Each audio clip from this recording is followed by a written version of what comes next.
మరణాత ప్రభువునందు ప్రియులారా, నిర్గమకాండము ధ్యానాలలో మోషే ఉపవాస ప్రార్థనలు 23వ తేదీన 23వ దినాన్న మనం సాగిపోతున్నాము. దేవుని యొక్క మహాకృప. ఈ 23వ అధ్యాయము మొదటి 2 వచనాలు చదువుకొని వాక్యమును వివరించుకుందాము. లేని వార్తను పుట్టింపకూడదు, అన్యాయపు సాక్ష్యమును పలుకుటకై దుష్టునితో నీవు కలియకూడదు, దుష్కార్యము జరిగించుటకై సమూహమును వెంబడించవద్దు, న్యాయమును త్రిప్పివేయుటకు సమూహముతో చేరి వ్యాజ్యములో సాక్ష్యము పలుకకూడదు. స్నేహితులారా, మొట్టమొదట దేవుడు ఈ అధ్యాయములో పలుకుచున్నటువంటి మాట, లేని వార్తను పుట్టింపకూడదు. You shall not spread a false report. చాలా మందికి ఉన్నటువంటి నైజము, స్వభావము, మనస్సు ఏంటి అంటే ఫాల్స్ రిపోర్ట్, తప్పుడు వార్తలు, చెడ్డ వార్తలు పుట్టించుట అలవాటుగా ఉంటుంది. దేవుడు ఐగుప్తు దేశంలో మీరు అటువంటి వార్తలు ఒకవేళ విన్నారేమో, మీ మీద అటువంటి వార్తలు చెప్పబడ్డాయేమో, దానికి మీరు గురయ్యారేమో. నూతన దేశంలోనికి వెళుతున్నారు, ఏర్పాటు కనాను దేశములో అడుగు పెట్టబోతున్నారు. మీరు అన్యుల వలె ఉండకూడదు. మనము పాపక్షమాపణ కార్యక్రమాన్ని ఆదివారపు ఆరాధనలో, సంఘారాధనలో కలిగి ఉన్నప్పుడు వినుటను బట్టి, మాటను బట్టి పాపిని అని దేవదాసు గారు ఆరాధన వ్రాశారు. ప్రియులరా, లేని వార్తను పుట్టించుట పాపము, వినుట కూడా పాపమే. దానిని ప్రకటించుట, ప్రచురించుట కూడా పాపమే. మరి లేని వార్త మనకు చెప్పబడినప్పుడు మన ప్రధానమైనటువంటి కర్తవ్యం ఏంటి? ఎవరో వచ్చి మన దగ్గర లేని వార్త చెప్పారు, సో అది తప్పని మనకు తెలిసినప్పుడు ప్రశ్నించాలి. అయ్యా, మీరు చెప్తున్నది ఎలా ఉంది, జరిగింది ఎలా ఉంది, లేక ఇది వాస్తవము అని ప్రశ్నించాలి. ఆ ప్రశ్నించడాన్ని దేవుడు ఇండైరెక్ట్గా చెప్తూ ఉన్నాడు. ప్రియులారా, బైబిల్లో ఒక ఉదాహరణ దగ్గరకు మనం వెళదాం. యోహాను సువార్త 20వ అధ్యాయమునందు యేసుక్రీస్తు ప్రభువారు మరణము తరువాత సమాధి చేయబడి 3వ దినాన్న ఆయన పునరుత్థానుడయ్యాడు. ఈ 20వ అధ్యాయము 20వ వచనంలో మనం చూస్తే, మగ్దలేనే మరియ సమాధి యొద్ద నిలుచుని ఈ సమాధి వెలుపల ఉండి మరి ఏడ్చుచు ఉండెను. 11వ వచనంలో మరియ సమాధి బయట నిలిచి ఏడ్చుచు ఉండెను. Mary stood weeping outside the tomb. యేసుక్రీస్తు ప్రభువారు వచ్చి అన్నారు, అమ్మా ఎందుకు ఏడ్చుచున్నావని ఆమెను అడుగగా, 15వ వచనంలో, Women, why are you weeping? Whom you are seeking? అమ్మా, ఎందుకు ఏడుస్తూ ఉన్నావు? ఎవరిని వెతుకుతున్నావు? సో ఎందుకు ఏడుస్తున్నావు అనడంలో అర్థం ఉంది. ఆమె నిజంగా ఎవరినో వెతుకుతూ ఉంది. దేవునికి సమస్తము కూడా తెలుసు. ఎవరైనా ఒకరు దారిలో మనకు కనబడి ఏడుస్తూ ఉన్నారనుకోండి, ఎందుకు ఏడుస్తున్నారు అని అడగగలమే కానీ ఎవరిని వెతుకుతున్నారు అని మనం అడగలేము. ప్రియులారా, ప్రభు వారు అడిగారు, ఆయనకు తెలుసు కనుక. అందుకు మరియ ఇచ్చిన సమాధానం ఒకసారి మనం చూద్దాం. యోహాను సువార్త 20వ అధ్యాయములో ఆమె ఆయన తోటమాలి అనుకొని, అయ్యా నీవు ఆయనను మోసుకొని పోని ఎడల ఆయనను ఎక్కడ ఉంచుతావో నాతో చెప్పుము, నేను ఆయన ఎత్తుకొని పోదునని చెప్పాను. I will take him away. ప్రియులరా, లోకమంతా కూడా ఒక తప్పుడు వార్త ప్రచారమైంది. ప్రధాన యాజకులు, సమాధి యొద్ద కావలి ఉన్న ఆ బంట్రౌతులకు, ఆ సైనికులకు అధికమైన ద్రవ్యము సొమ్మిచ్చి అబద్ధ సాక్షి చెప్పమన్నారు. ఆయన శిష్యులే వచ్చి ఆయనను ఎత్తుకొని పోయిరి అని మీరు చెప్పండి. మేము కావలి కాస్తూ ఉంటే మమ్మను కొట్టి గాయపరచి మాతో పెరుగులాడి ప్రభువుని ఎత్తుకుపోయారు అని మీరు ప్రపంచానికి చెప్పండి.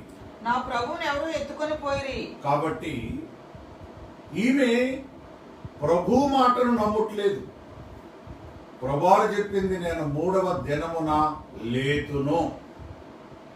కానీ ఏ మాట నమ్ముతుంది అంటే సైనికులు సొమ్ము తీసుకుని చెప్పిన అబద్ధపు వార్తను నమ్ముతోంది. గమనించండి దేవుని వాక్యాన్ని. దైవజనులు దేవదాసి గారు చెప్పారు, దేవునికి విరోధముగా ఉన్నవారు ఏ అబద్ధమైతే చెప్తూ ఉన్నారో దేవుని పక్షముగా ఉన్నవారు కూడా అదే అబద్ధాన్ని చెప్తూ ఉన్నారు. ఆయనను ఎత్తుకుపోయారు, ఎత్తుకుపోయారు, ఎత్తుకుపోయారు, ఇదే మాట. వెంటనే ప్రభువు కొంచెము తీవ్రమైనటువంటి స్వరాన్ని ఉపయోగించి మరియా అని పిలిచారు. ఆయన వైపు తిరిగి ఆయనను హెబ్రీ భాషతో రబ్బూని అని పిలిచెను. వెంటనే ఆయన స్వరాన్ని గుర్తుపట్టి రబ్బీ రబీ అని పిలిచింది. ఆ మాటకు రబ్బీ అంటే అక్కడ బోధకులను రబ్బీ అని పిలుస్తారు. రబ్బూని కావచ్చు, వాడుకలో రబ్బీ అంటారు.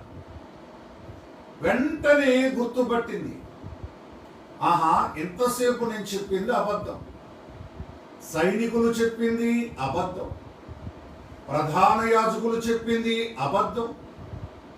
ఏ అబద్ధము ఆడరాదని 10 ఆజ్ఞల్లో వ్రాయబడి ఉందో దానిని బోధించే, ప్రకటించే, ప్రచురించే నాయకులైన వారు ధర్మశాస్త్రము ప్రకారము యేసుక్రీస్తు ప్రభువారిని మరణశిక్షకు అప్పగించినటువంటి ఈ ప్రధాన యాజకులైనటువంటి వారు అబద్ధాన్ని ప్రకటిస్తున్నారు స్వలాభము కోసము. ఆ అబద్ధాన్ని దేవుడు అబద్ధమని రుజువు చేస్తూ మరియా అని పిలవగానే ఆమె గుర్తుపట్టి రబీ అని ఆయన్ను పిలిచింది. చూడండి ప్రియులారా, ఇది లేని వార్త, జరుగని వార్త, సంభవింపని వార్త, ఇది ఎక్కడ అవకాశము లేనటువంటి వార్త. ఆయనను ఎవరో ఎత్తుకొని పోయిరి. వాక్యం వింటూ ఉన్న వారులారా, ప్రియమైన వారులారా, దేవుని వాక్యమును వాక్యముగా గ్రహించండి. ఈ లేని వార్త దేవునికి కోపం పుట్టించింది. గలిలయలోనే నా దర్శనమిస్తాను మీకు, ఆయన మీకంటే ముందుగా గలిలయకు వెళుతున్నాడు అని శిష్యులతో చెప్పండి అని చెప్పిన ప్రభువే, చెప్పించిన ప్రభువే యెరూషలేములో దర్శనం ఇవ్వాల్సి వచ్చిందనంటే దానికి కారణము లేని వార్త. అలాగే ఈ దినాలలో కూడా దేవుని యొక్క సంఘములోను, సమాజములోను, కుటుంబాలలోను లేని వార్తలను పుట్టించి ప్రచురిస్తూ ఉంటారు, ప్రకటిస్తూ ఉంటారు. ప్రియులారా, అబద్ధములాడు వారి నోరు మూయబడును అని బైబిల్ గ్రంథంలో వ్రాయబడిన రీతిగా దైవ గ్రంథంలో మనం కొన్ని మాటలు చదువుకుందాం. మొట్టమొదటిగా మనం చూస్తే, అబద్ధమునకు దూరముగా ఉండుము, నిర్గమకాండము 23వ అధ్యాయము 7వ వచనంలో ఒకసారి చూద్దాం. అబద్ధమునకు దూరముగా ఉండుము. అబద్ధమునకు దూరముగా ఉండు, సత్యమునకు దగ్గరగా ఉండు అని దీని అర్థం. ఏదైతే అబద్ధము అని నీ ముందు తేలిపోతూ ఉందో ఆ అబద్ధాన్ని నువ్వు ప్రేమించొద్దు, ఆ అబద్ధంలో పాలు పంచుకోవద్దు, ఆ అబద్ధంలో నువ్వు అస్సలు కలవద్దు. అబద్ధమునకు దూరముగా ఉండుము. విశ్వాసులారా, ఎందుకు దూరముగా ఉండమని దేవుడు సెలవిస్తూ ఉన్నాడు అంటే మరి సామెతల గ్రంథం 6వ అధ్యాయము 16వ వచనంలో దేవునికి అసఖ్యము కలిగించు 6 అంశాలు కనబడుతున్నాయట. సామెతల గ్రంథం 6వ అధ్యాయము 16వ వాక్యాన్ని చూద్దాం మనం.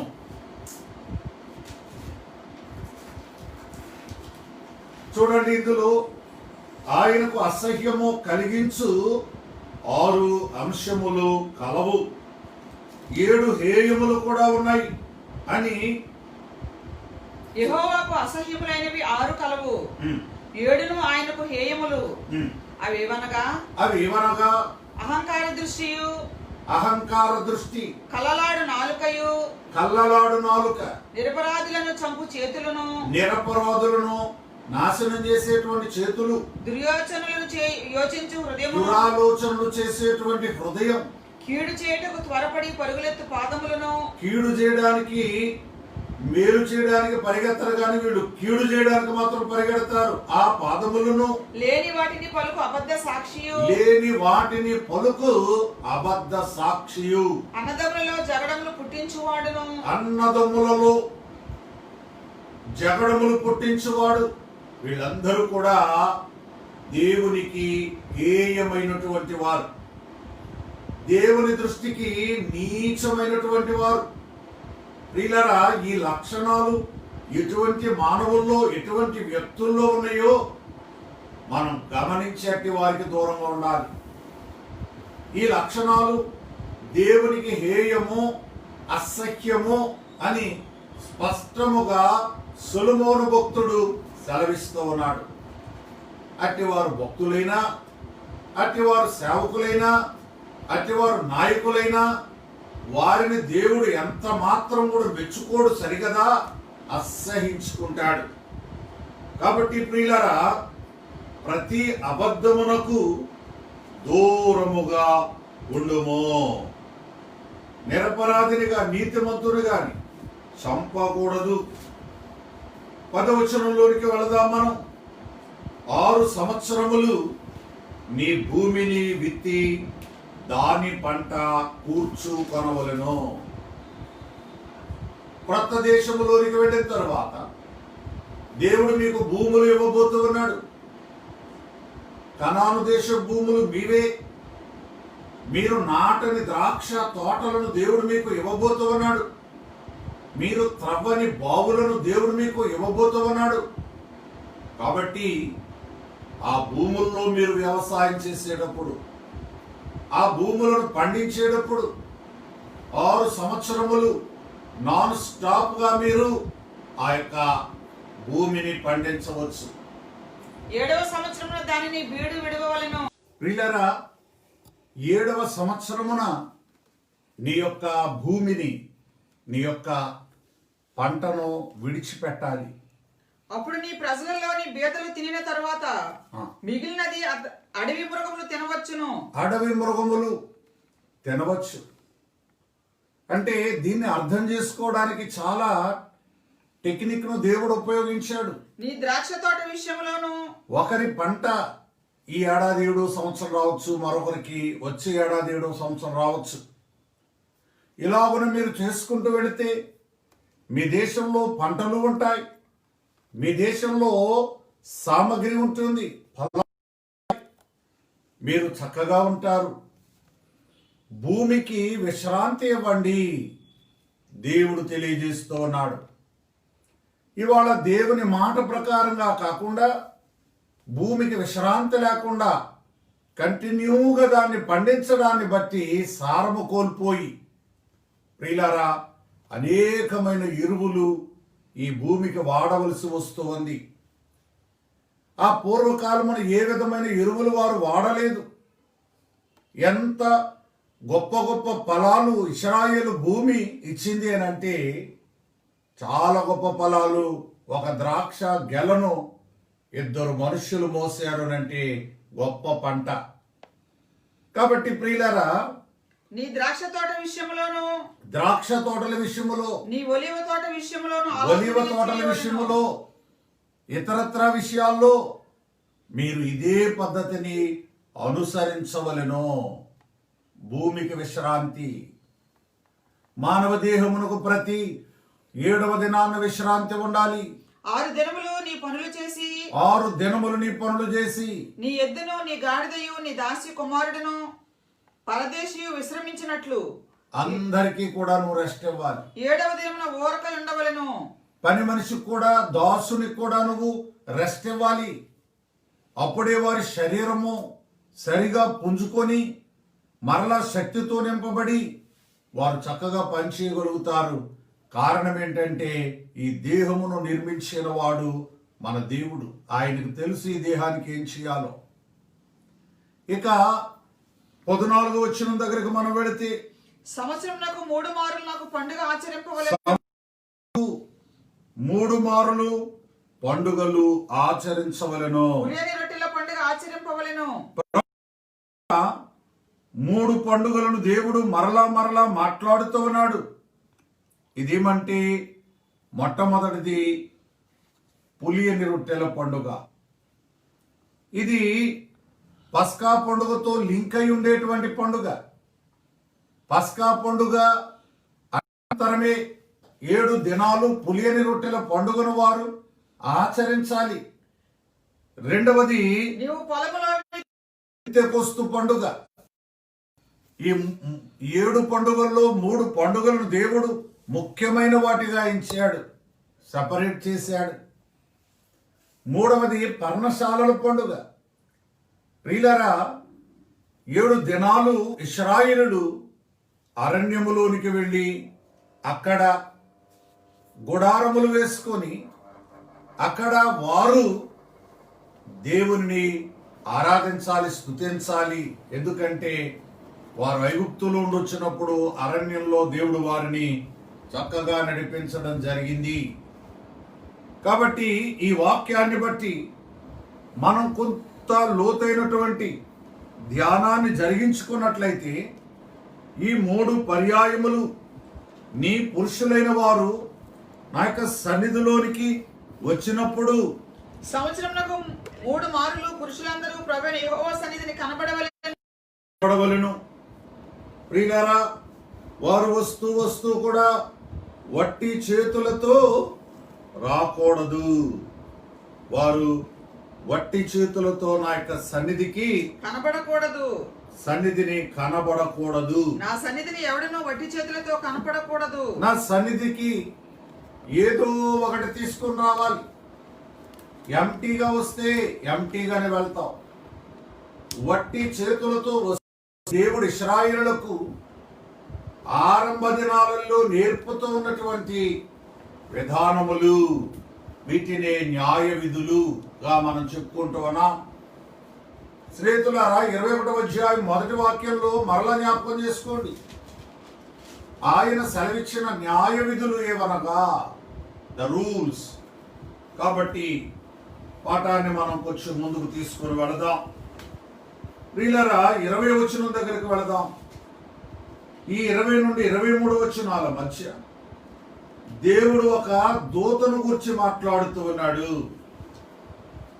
త్రోవలో నిన్ను కాపాడి నేను సిద్ధపరిచిన చోటుకు నిన్ను రప్పించుటకు, త్రోవలో నిన్ను కాపాడుట కొరకు ఒక దూతను నీకు ముందుగా పంపుచున్నాను. దేవుని యొద్ద కోటాను కోట్ల మంది దేవదూతలు ఉన్నారు. ప్రియులారా, ఇక్కడ ఒక దూతను నేను నీకు ముందుగా పంపుచు ఉన్నాను. ఆయన సన్నిధిని జాగ్రత్తగా ఉండి ఆయన మాట వినవలెను. ఆయన సన్నిధిని జాగ్రత్తగా ఉండండి, ఆయన మాట వినండి. మీరు మోషే మాట వినడం నేర్చుకున్నారు. మీరు మానవుల మాట వినడం నేర్చుకున్నారు. కానీ నా దూత మాట మీరు వినాలి.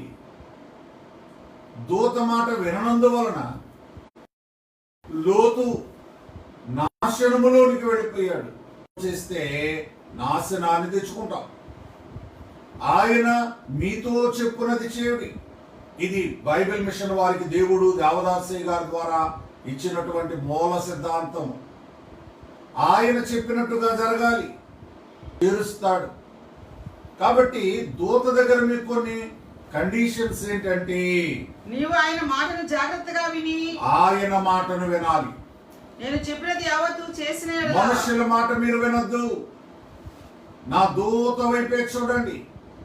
ఈ దూత ఎవరు అనే ధ్యానం ఇప్పుడు సాధ్యం కాదు, కానీ అర్థం చేసుకుందాం. మనం ఇవాళ మనలను నడిపించడానికి మనకు దేవుడు మనకు సిద్ధపరిచిన యోహాను సువార్త 14వ అధ్యాయములో నేను మీకు స్థలము సిద్ధపరచ వెళ్ళుచున్నాను.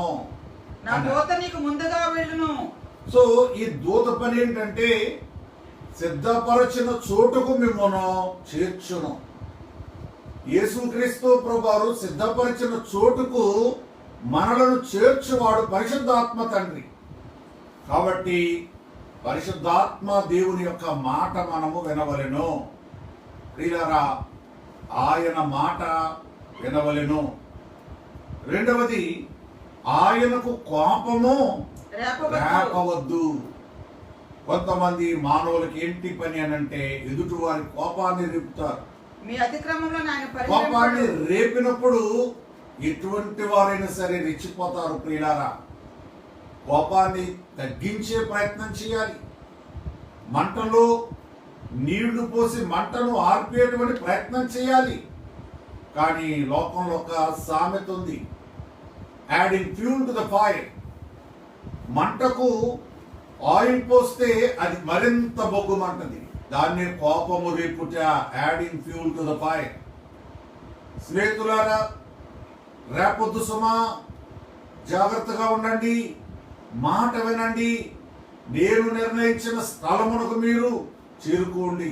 ఇది దేవుని యొక్క సూచనలు.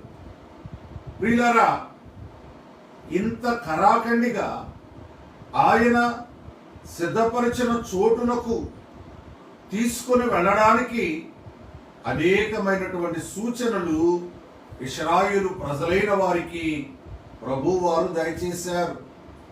అలాగే ఈ దినాల్లో కూడా మనలను దేవుని యొక్క రాకడకు సిద్ధపరచడానికి, రాకడలో ప్రవేశపెట్టడానికి, నూతన యెరూషలేములో మనలను చేర్చడానికి పరిశుద్ధాత్మ దేవుని పరలోకపు తండ్రి మన కొరకు పంపించడం జరిగింది. ప్రియులారా, ఈ దినాల్లో పరిశుద్ధాత్మ తండ్రి మనకెందుకు, ఆయన ఏం చేస్తారు అనే దానికి దేవదాసయ్య గారు ఓ చక్కని జవాబు ఇచ్చారు.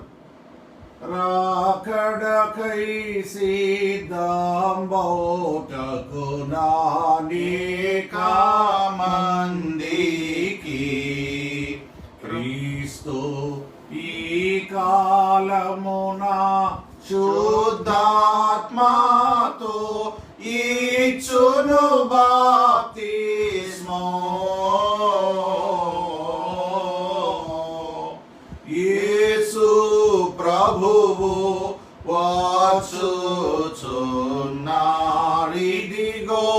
వినరండి.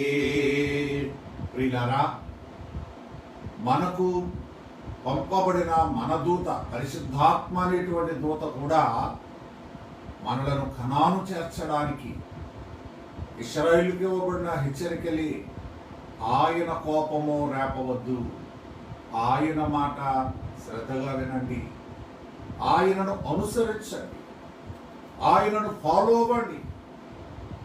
These are the rules. ఈ న్యాయ విధులను దేవుడు ఇశ్రాయేలుకు ప్రసాదించారు. 23వ అధ్యాయముతో ఈ న్యాయ విధులు ముగుస్తూ ఉన్నాయి. 24వ అధ్యాయము నుండి ఆలయము ఆరంభమవుతూ ఉంటుంది. రేపటి దినాన్న మనం దాన్ని కూర్చున్నటువంటి గొప్ప గొప్ప ధ్యానాలు జరిగించుకుందాం. ప్రియ స్నేహితులారా, ఈ నిర్గమకాండ ధ్యానాలు వాక్యములు వినుట ద్వారా దేవుడు మీలో విశ్వాసమును బలపరచి మిమ్మును మీ కుటుంబములను బహుగా దీవించి కలిగిన కష్టములు, వ్యాధులు, ఇబ్బందులు, కీడులు అన్నిటి నుండి ఆయన విడుదలనిచ్చి తన మహిమగల రాకడకు మిమ్మల్ని సిద్ధపరుచుకొనును గాక. ఆమేన్. ప్రార్థన చేసుకుందాం. దయగల తండ్రి, శ్రద్ధతో ఈ వాక్కులు విన్నటువంటి బిడ్డలందరినీ కూడా, ఇంకా వినబోయే బిడ్డలను కూడా మీరు దీవించి ఆశీర్వదించండి. దేవా, ఈ వాక్యములు వివరించుటకు మీరిచ్చిన కృప కొరకు, శక్తి కొరకు, సమస్తము కొరకు వందనాలు చెల్లించుకుంటూ, ఇంకా మిగిలిన ఈ 40 దినాల ధ్యానాలను దేవా మీరే విజయవంతంగా నడిపించుమని తండ్రి నిరాటంకముగా జరిగించి మహిమ పొందుమని, ఆత్మ నడిపింపు, ఆత్మ సహాయమును మాకిచ్చి మహిమ పొందుమని, ప్రార్థన నెరవేర్చుమని యేసు పరిశుద్ధ నామమున ప్రార్థించి వేడుకుంటున్నాము పరమ తండ్రి. ఆమేన్. దేవుని దీవెన మీకు సదా తోడేండును గాక. ఆమేన్. అందరికీ మరణాత. God bless you and thank you all.